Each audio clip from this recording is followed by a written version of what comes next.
नमस्कार, आदाब। मैं हूं सईद अंसारी आपके साथ और आप देख रहे हैं मसीहा टीवी न्यूज़। मसीहा टीवी न्यूज़ में आप सभी का स्वागत है। आइए देखते हैं आज की ताज़ा रिपोर्ट। करोड़ों लोगों के जीवन में बुनियादी परिवर्तन लाने वाले, विकास की गंगा भारत के घर घर में पहुंचाने वाले आधुनिक युग के भगीरथ, देश की आशाओं की उम्मीद, जिनके मजबूत आश्वासक कंधों पर टिकी हुई है, जिनका एक एक कदम विजय की संकल्पना को मूर्त रूप दे रहा है। बहुत बहुत धन्यवाद। और अब सबसे पहले फूल, शॉल, फेटा तथा मुंबा देवी की प्रतिमा देकर भारत के प्रधानमंत्री माननीय श्री नरेंद्र मोदी जी का स्वागत करेंगे महाराष्ट्र के मुख्यमंत्री माननीय श्री एकनाथ शिंदे जी एवं महाराष्ट्र के उप मुख्यमंत्री माननीय श्री देवेंद्र जी फडणवीस।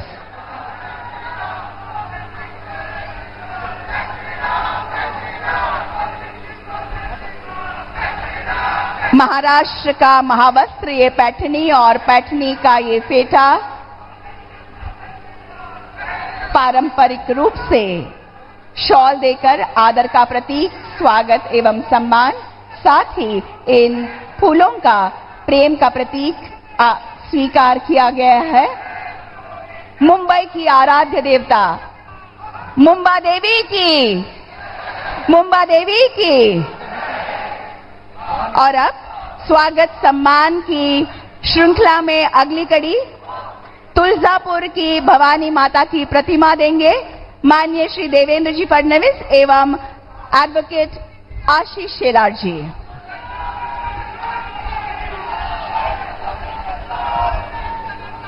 धन्यवाद। देवी और सज्जनों, सर्वसमावेशक विकास के लिए सदैव प्रतिबद्ध चैतन्यपूर्ण व्यक्तिमत्व माननीय श्री देवेंद्र जी फडणवीस महाराष्ट्र के उप मुख्यमंत्री जी से मैं अनुरोध करती हूं कि वे इस विराट सभा को संबोधित करें।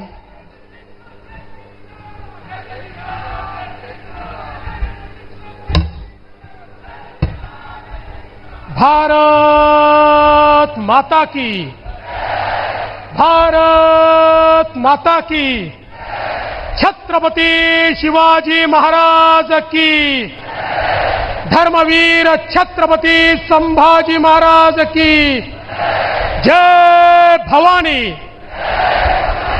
जय भवानी, जय जय जय जय जय भवानी, जय जय जय जय जय शिवाजी। हिंदवी स्वराज्याचे सरसंस्थापक छत्रपती शिवरायांना मानाचा मुजरा करतो। भारतीय राज्यघटनेचे शिल्पकार भारतरत्न डॉक्टर बाबासाहेब आंबेडकर यांना मानवंदना अर्पित करतो, ज्यांना खऱ्या अर्थानं क्रांतिगुरु मानलं जातं। ते क्रांतिगुरु लहुजी वस्ताद साळवे यांच्या चरणी नतमस्तक होतो। आणि आज मंचावर उपस्थित असलेले अखिल विश्वातील सर्वाधिक लोकप्रिय नेते आणि भारताचे यशस्वी प्रधानमंत्री आदरणीय नरेंद्र मोदीजी,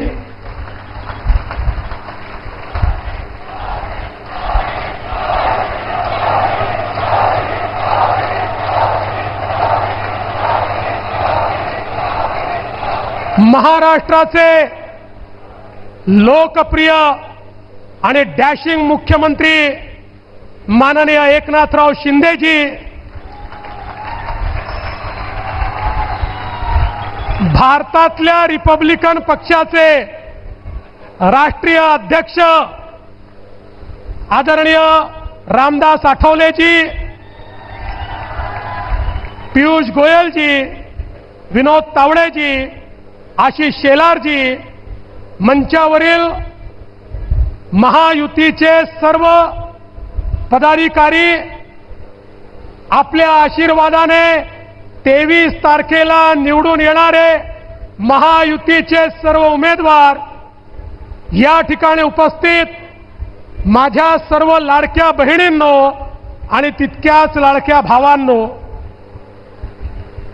मी सर्वप्रथम माननीय मोदीजींचं अभिनंदन करतो की डॉमिनिक या देशाने मोदीजींनी कोविडच्या काळामध्ये केलेल्या कामाकरता त्यांना सर्वोच्च पुरस्कार या ठिकाणी दिला आहे. अर्थात आपल्या इथे काही लोक फेसबुक लाईव्ह करून देखील उत्कृष्ट मुख्यमंत्री झाले, पण मी त्यांच्यावर काहीच बोलणार नाही. पण आज मुंबईमध्ये मी मोदीजींचे आभार मानतो.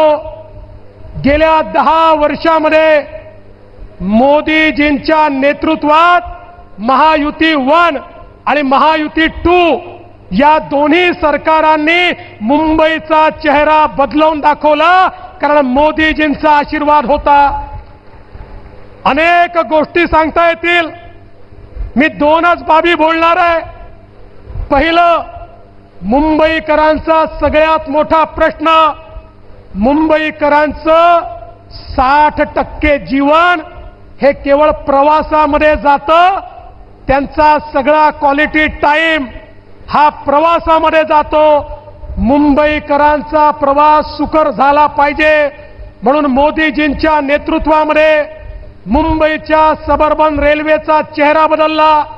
त्या ठिकाणी प्लॅटफॉर्म असतील, एस्केलेटर्स असतील, लिफ्ट असेल, पॅसेंजर सुविधा असेल, नवीन डब्बे असतील, नवीन ट्रेन असतील, त्याची फ्रिक्वेन्सी असेल, पूर्णपणे ही सबर्बन रेल्वे बदलली.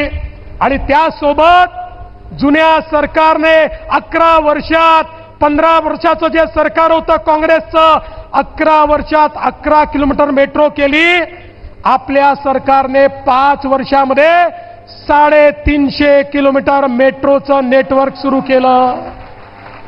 मोदीजींच्या नेतृत्वात आपल्या सरकारने कोस्टल रोड तयार केला.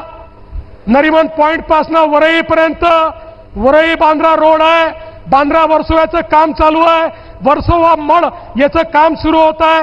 मडपासनं उत्तनचं प्लॅनिंग झालंय आणि उत्तनपासनं विरारपर्यंत, म्हणजे संपूर्ण वेस्ट कोस्ट जो आहे या ठिकाणी पूर्णपणे सीमलेसली 40 मिनिटांमध्ये नरिमन पॉइंट टू विरार जाता येईल अशा प्रकारची व्यवस्था, वेस्टर्न एक्सप्रेसवेला डिकंजेस्ट करण्याचं काम हे आपल्या सरकारने केलं आणि तिकडनं विरार ते अलिबाग कॉरिडॉर तयार केला. त्यामुळे MMR रिजनमध्ये पूर्णपणे एक लूप तयार झाला आणि त्याला सगळ्यात महत्वाचं 22 किलोमीटरचा अटल सेतू, याच्यामुळे मुंबई आणि नवी मुंबई जोडली गेली. मुंबई आणि MMR रिजनमध्ये लोकांकरता प्रवास सुकर व्हावा ही व्यवस्था मोदीजींनी केली. दुसरं महत्वाचं, मुंबईकरांचा प्रश्न घराचा. वर्षानुवर्ष माझा मुंबईचा मराठी माणूस या घरांकरता तळपत होता. मला सांगताना आनंद वाटतो, मोदीजींच्या नेतृत्वामध्ये त्या ठिकाणी BDD 40चं रिडेव्हलपमेंट असो, अभ्युदय नगर सारखी योजना असो, विशाल सह्याद्री सारखी योजना असो, अनेक अशा प्रकारच्या वस्त्या ज्याचं रिडेव्हलपमेंट बाकी होतं, केवळ कागदावर होतं, ते रिडेव्हलपमेंट आपल्या सरकारने करून दाखवलं. अशा 100 योजना मी सांगू शकतो. धारावीचं रिडेव्हलपमेंट जे केवळ कागदावर होतं ते आपल्या सरकारने करून दाखवलं. आणि मोदीजींच्या आशीर्वादाने मी तुम्हाला सांगतो, हे जे काही या ठिकाणी बोलतायत, पुढच्या 5-7 वर्षामध्ये माझा धारावीचा माणूस धारावीमध्येच पक्क्या चांगल्या सुंदर घरामध्ये त्या ठिकाणी बसलेला आपल्याला पाहायला मिळेल. मोदीजींच्या आशीर्वादाने आपण बघू शकतो, आज मुंबईमध्ये रिडेव्हलपमेंट सुरू झाली. त्यातल्या अनेक गोष्टी आता आपण दूर केल्या. 18 निर्णय घेतले आणि मुंबईकरांना सेल्फ रिडेव्हलपमेंटच्या माध्यमातून 1600 प्रोजेक्ट आता पाईपलाईन मध्ये आहे. पुढच्या काळामध्ये 100 स्क्वेअर फूट मध्ये राहणाऱ्याला 500 स्क्वेअर फूटचं घर हे रिडेव्हलपमेंटच्या माध्यमातून याच मुंबईमध्ये मिळत आहे. आणि SRA मध्ये वर्षानुवर्ष बंद असलेल्या वेगवेगळ्या या झोपडपट्ट्यांना लोक बाहेर होती, घरं मिळत नव्हती. आमच्या मुख्यमंत्र्यांच्या नेतृत्वात त्याला आम्ही चालना दिली आणि आता वेगवेगळ्या संस्था MMRD असेल, सिडको असेल, सगळ्या संस्था झोपडपट्टी धारकांकरता घर बांधतायत. गरीबाला, मध्यमवर्गीयाला, मराठी माणसाला, मुंबईकराला घर देण्याचं काम कोणी केलं असेल तर मोदीजींच्या नेतृत्वातल्या या महायुतीच्या सरकारने केलं आहे. आणि म्हणून बंधू भगिनींनो, केलेल्या कामावर आम्ही मतदान मागतोय. आणि काही लोक हे केवळ लांगुल चालनावर मतदान घेत आहेत. मी जास्त बोलणार नाही, पण माझा सवाल उद्धव ठाकरेजींना आहे, शरद पवारजींना आहे, माझा सवाल काँग्रेसला आहे. अरे उलेमांच्या 17 मागण्या मान्य करताना तुम्ही त्या वाचल्या होत्या का? त्यातली एक मागणी जी महाविकास आघाडीने मान्य केली ती मागणी अशी आहे, 2012 ते 2024 या महाराष्ट्रात जेवढ्या दंगली घडल्या त्या दंगलीमध्ये जेवढे मुसलमान आरोपी आहेत त्या सगळ्या आरोपींना एका झटक्यात सोडून द्या, ही मागणी उलेमांनी केली. आणि त्या ठिकाणी महाविकास आघाडीने मान्य केली. हे काय चाललंय या महाराष्ट्रामध्ये?